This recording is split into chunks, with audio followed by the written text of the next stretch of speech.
Bismillahirrahmanirrahim. Assalamualaikum warahmatullahi wabarakatuh. Saudaraku, dikisahkan seorang sahabat Nabi yang begitu besar cintanya pada Allah Azza wa Jalla dan Rasulullah Sallallahu Alaihi Wasallam. Satu diantaranya adalah Hamzalah bin Abi Amir. Sosok pemuda yang tangguh dari kabilah Aus. Ia juga menjadi salah satu sahabat Nabi yang sangat tunduk kepada perintahnya. Suatu hari Hamzalah menikah di Madinah dengan seorang perempuan yang dicintainya bernama Jamilah binti Abdullah. Perjalanan asmara antara Hamzalah dan Jamilah disebut sebagai cinta kasih yang mengharukan. Setelah hari pernikahan Hamzalah, ia meminta izin kepada Rasulullah untuk bermalam bersama istrinya. Tentu Rasulullah pun mengizinkan. Layaknya pasangan yang baru menikah, Hamzalah dan Jamilah diselimuti rasa bahagia dengan menyandang status baru sebagai suami istri. Akan tetapi, suasana kota Madinah saat itu memang tengah mencekam karena isu peperangan. Sejumlah prajurit muslim banyak bersiaga penuh di berbagai sudut kota dan dipimpin oleh beberapa sahabat Rasulullah. Meski mencekam, di malam itu juga Hamzalah menikmati malam pengantin bersama istri tercinta, walau tetap waspada terhadap keadaan kotanya, kota Madinah. Malam kebahagiaan telah berlalu setelah terbitnya fajar. Hamzalah pun melaksanakan salat subuh berjamaah.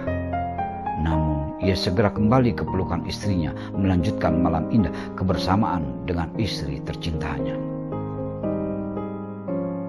Fajar pun menjelang, dibarengi cuaca heroik para sahabat yang membuat suasana tetap mencekam. Bersamaan itu terdengar sayup-sayup suara yang menyerukan jihad. Jihad, mari berjihad.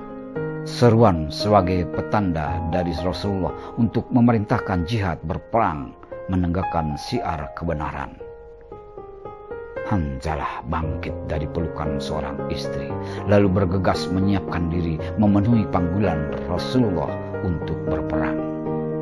Meski berat pilihan Hamzalah kala itu, karena harus memenuhi perintah Rasulullah dan meninggalkan istrinya tercinta seorang diri tepat pada hari-hari pernikahan di hari-hari pertamanya.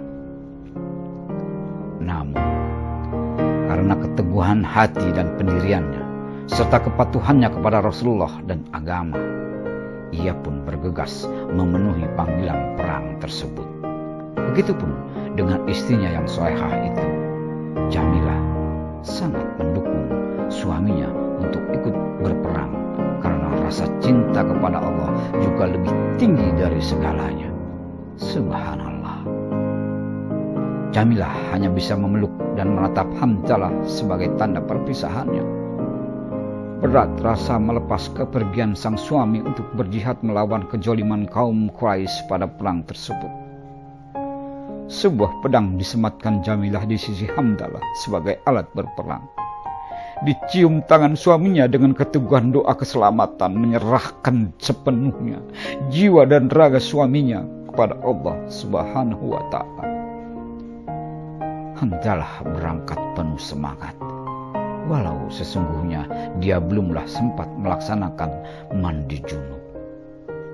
Dalam keadaan junub, Hamzalah segera bergabung dengan para prajurit muslim Rasulullah untuk menghadapi musuh dari kaum kafir Abu Sufyan. Perang telah dimulai.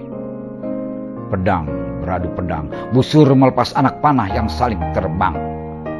Tameng perisai kerap berbenturan, takbir kencang menggema panggilan semangat juang. Hingga satu demi satu musuh dan pasukan muslim pun gugur bersimpah darah merah memancar keluar dari tubuh masing-masing.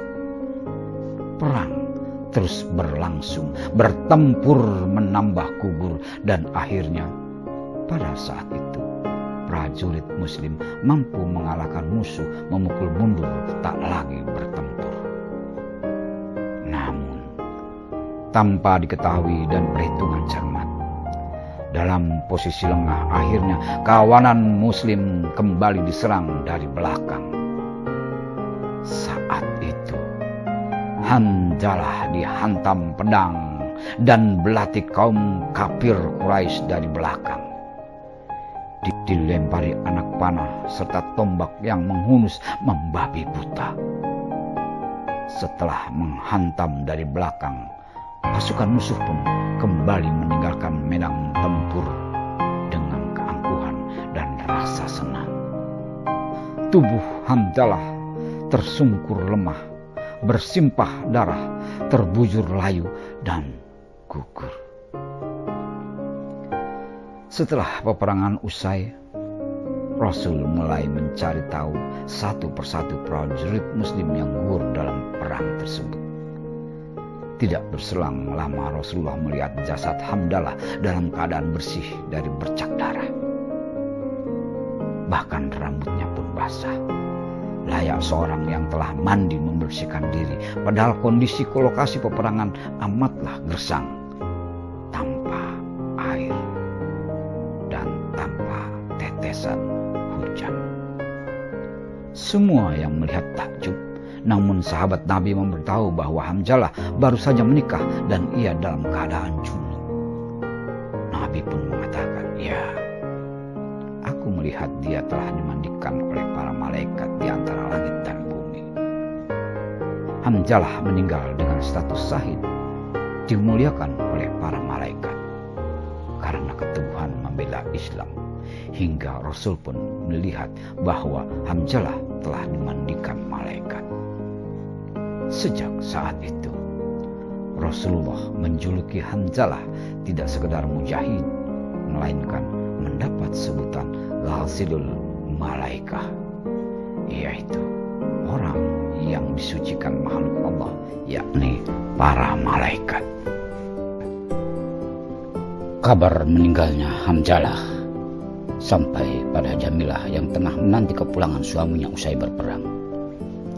Rasa sedih tentu dirasakan amatlah mendalam menyelimuti hati Jamilah. Ia tidak pernah menyangka akan menjanda secepat ini setelah hari pernikahannya yang baru saja digelar. Namun, Jamilah tetap berusaha untuk sabar serta ikhlas melepaskan orang yang dicintainya. Hanzalah, pergi ke pangkuanmu ya Allah. Inna lillahi wa inna ilaihi raji'un. Jamilah hanya menunduk sedih mengenang apa yang terjadi semalam. Lalu ia bertanya kepada Allah, "Ya Allah, mengapa engkau panggil suami tercintaku? Seorang lelaki yang begitu taat kepadamu, yang setia berperang bersama Rasul dimanapun dan kapanpun." Jamilah tertunduk menangis, menderaikan air mata yang begitu deras mengalir. Lalu ia bangkit berdiri, melihat pelataran bekas syukuran pesta pernikahan yang belum sempat ia rapikan. Lalu dia menerawang kejadian tadi malam, di saat beberapa teman dan sahabat Rasul berkunjung mengucapkan salam pernikahan. Dia kembali ke dalam kamar. Lalu dilihatnya tempat tidur yang masih berserakan, di mana ia dan suaminya tertidur pulas dalam indahnya kebersamaan. Matanya melihat sajadah yang belum dirapikan, di mana ia berjamaah bersama suaminya. Lalu Jamilah duduk di atas sajadah menangis dalam pilu. Ya Allah, aku memahami bahwa kehendak-Mu adalah suatu yang baik dan benar. Aku ikhlas Engkau pisahkan kami di dunia, karena aku yakin kebenaran-Mu akan menyatukan kami kelak. Ya Allah, maafkanlah mereka yang telah gugur membela agama-Mu dan agamaku. Mereka yang gugur bersama suamiku, satukanlah mereka dalam jannah-Mu untuk menunggu kedatangan para syuhada yang gugur setelah ini. Ya Allah, maafkan maafkan jika aku bersedih karena rasa kehilangan. Ya Allah, kuatkanlah rasa ikhlas bagiku, bagi para istri dan keluarga dari mereka yang gugur berperang karena dan untukmu. Saudaraku, kisah ini mengajarkan kita tentang kebenaran akan dapat menutupi kekurangan yang tidak kita sengajakan. Karena Allah Maha tahu apa isi hati niatan hambanya. Meskipun gugur dalam junub, namun ia gugur dalam fisabilillah, maka Allah kirimkan malaikat untuk memandikannya, sebagai petanda bahwa Allah memaafkan kekeliruannya. Semoga saja kita dapat melakukan apapun untuk kebenaran tanpa melihat siapa dan bagaimana kita. Allah Maha tahu. Allah yang Maha tahu. Allah yang Maha tahu apapun bagi hambanya. Wallahu a'lam bishawab. Assalamualaikum warahmatullahi wabarakatuh.